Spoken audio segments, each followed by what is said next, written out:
Hi guys, welcome back to the channel. I wanted to cover a couple of really serious stories of yet more athletes suffering from cardiac arrests, and it's getting to the point now where we can no longer just brush it off and act like it's a coincidence. It's becoming a lot more frequent and it's very concerning. So the first one is Jackson State defensive linesman Kaseem Vauls was resuscitated, thankfully, and he's now on a ventilator after suffering a cardiac arrest. 21-year-old defensive lineman for Jackson State's football team had to be resuscitated and put on a ventilator after suffering a cardiac arrest Wednesday morning. Kassim Vos is currently in stable condition, but still critical. As of Thursday night, his father, William, said in a series of tweets, Vos had been rushed into the University of Mississippi Medical Center on Tuesday night with stomach pains before suffering cardiac arrest Wednesday morning. He was placed on a ventilator and underwent emergency surgery later that afternoon and remains heavily sedated, his father revealed. The Clarion Ledger reports that Vauls' heart was reportedly only functioning at around 10 to 15%, a cardiologist told his father. William stated that his stomach pains was the result of his heart failing and added that his liver was suffering a buildup of toxins. This is so scary. Apparently he was working out, moments before, and that's on camera. He was posting on social media, carrying on as normal, and you could see how healthy he looked. Obviously he was working out, lifting very heavy weights, and then this happens. And his father tweeted the following: "Hi everyone, this is William, Kassim's father. I just want to say all you guys have been a blessing, supporting my son with prayers, calls, donations, etc. I appreciate it. I love you guys, from the alumni, faculty, football coaches, students, teammates. I thank you from the bottom of my heart." Wow, I'm thinking of what he must be going through right now.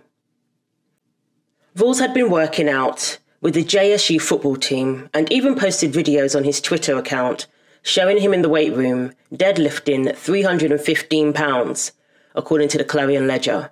However, he didn't let anyone know about his stomach pains he was experiencing, his father told the outlet. Williams has since provided updates on his son's health via Vauls' Twitter account and asked for prayers while posting his location in the hospital's intensive care unit, encouraging JSU athletes to visit him as he recovers. And I'm sure they'll offer all of their support, all the support they can offer. So this is him, moments before, really. And at this point, we're assuming he probably was suffering from stomach pains.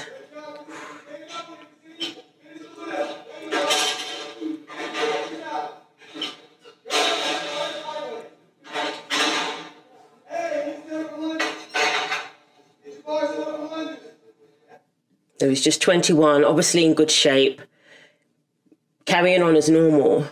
And then this happens unsuspectedly. And obviously he was suffering from the stomach pains, but they say that's a result of his heart failing, which is so scary. Williams went on to post an update Thursday morning, revealing Vauls is progressing as doctors slowly decrease his medication and the input of the machine. He won't likely wake up on his own until day 4 on the machine, Williams added. Meanwhile, Vauls' father has been provided a hotel for 5 nights while travelling to JSU from South Carolina. And they say he's 6'1" and a 250 pounds lineman who transferred from Alabama A&M in his first year. So this comes a few weeks after Damar Hamlin's cardiac arrest, and we still have no answers as to what could have caused it. A lot of people thought it was the tackle. People were saying that maybe that's what caused it. Maybe he had some impact to the chest and that caused his cardiac arrest. I'm not an expert on football or American football, but a lot of people were saying it's a very typical type of tackle. So they were surprised that could have caused it. And when he sat down with Michael Strahan, that's not what he said. He never said anything about it being the tackle. And when he was asked to give some more insight into what could have caused it, maybe his doctors have given him some information that he may be willing to share. And clearly he wasn't. He just remained silent.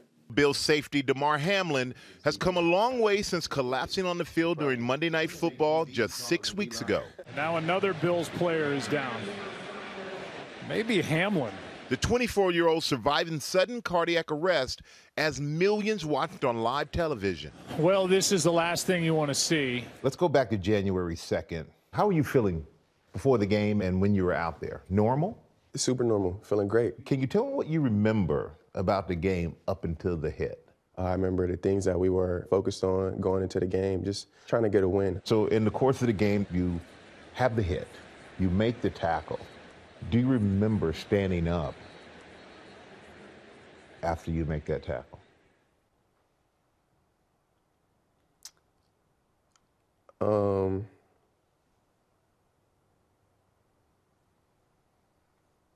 That's something I don't really want to get too deep into in the details of.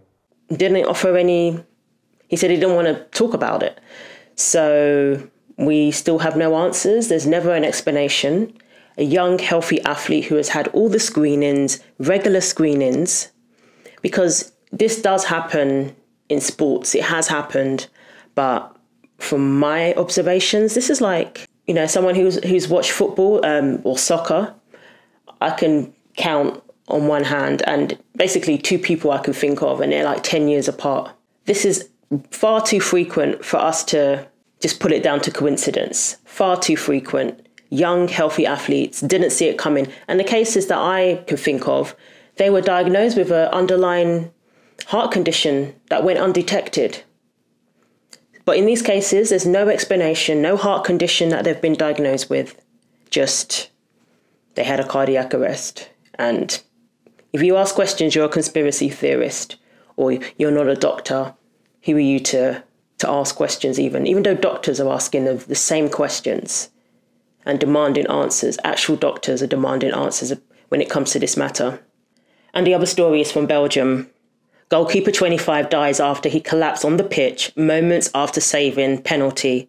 A goalkeeper has tragically died from a heart attack seconds after saving a penalty.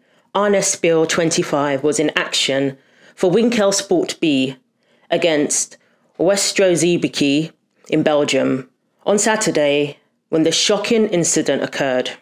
The stoppers' side were leading 2-1 when the opposition were awarded a spot kick early in the second half. However, he managed to keep his team's advantage as he correctly dived the right way to save the penalty. But straight after celebrating, the footballer collapsed onto the turf in front of the shocked players and the crowd. Medics raced to the field to try to save the star as emergency services rushed to the scene. However, Espeel was announced dead in hospital. The match, which was in the 7th tier, was abandoned. The heartbreaking scenes unfolded in front of Espeel's watching parents and his brother Aaron, who was on the subs bench for Winkel Sport. That's, oh my God, I just can't imagine. Following the sad news, the club statement read, Arne has played for us since he was a kid, and everybody really liked him. Really, really shocking story. My heart goes out to his family, his colleagues, his friends, and we're hearing more and more cases like this. We seem to be hearing about it every week. That doesn't even factor in the people, the regular people who aren't famous athletes, the people in colleges, schools, doing sports every day, even just people out there exercising, fit, healthy young people. The same questions were asked in this case. This person was young, there were no underlying conditions, and yet they had cardiac arrests. And there's no explanation. That seems to be the underlying theme. No explanation. Keep it moving. Don't ask questions. There definitely needs to be a conversation. And it's not right to shut down such conversations with conspiracy theorists or whatever other labels that will be placed on people who ask questions.